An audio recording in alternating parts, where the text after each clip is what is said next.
সামনে বলছি, আমি সবার পরিচিত নাকে খত দিয়ে রাজনীতি ছেড়ে দেব। পূর্ববর্তী কিছু বক্তা বলে গিয়েছেন উপদেষ্টারা নির্বাচন করতে পারবেন না। আমি বলবো উপদেষ্টারা বাংলাদেশের নাগরিক, তারা নির্বাচন করতে পারবে।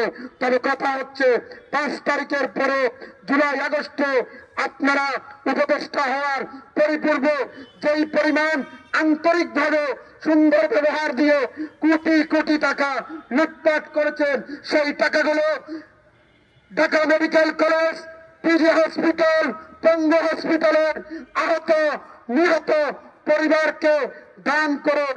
দান করে গণমাধ্যমের সামনে সেই দানের খতিয়ান প্রকাশ করুন। তাহলে আপনারা নির্বাচন করলে আপনাদের যোগ্যতা অর্জন হবে। আমি আসিফ ভুঁইয়া সজীবকে বলবো, তোমার মা শেখ হাসিনা পণ্য বিচার দেশ শাসন করে কখনো কুমিল্লা বিভাগ করার মতন সাহস পায় না।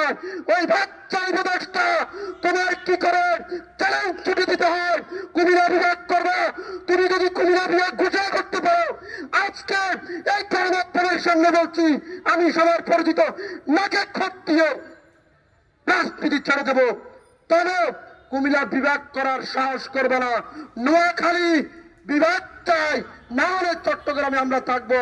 তোমাকে উপদেষ্টা বানিয়েছি আমরা তাল বাহানা করার জন্য না। যথাসময়ে নির্বাচন ঘোষণা করবেন। আমি সকলের প্রতি এতটুকু আহ্বান করি, দ্রুত একটি নির্বাচনের তারিখ ঘোষণা করবেন মাননীয় প্রধান উপদেষ্টা। আর দ্রুত তারিখ ঘোষণা করে জনগণের মাঝে একটি স্বস্তি ফিরিয়ে দিবেন। কারণ জনগণ দ্বিধাদ্বন্দ্বের ভিতরে পড়ে আছে, ইউনূস কি আরো থাকবে কিনা, উপদেষ্টারা আরো থাকবে কিনা। এই দ্বিধাদ্বন্দ্ব থেকে আমাকে আপনাকে বের হয়ে আসতে হবে। আল্লাহ হাফেজ।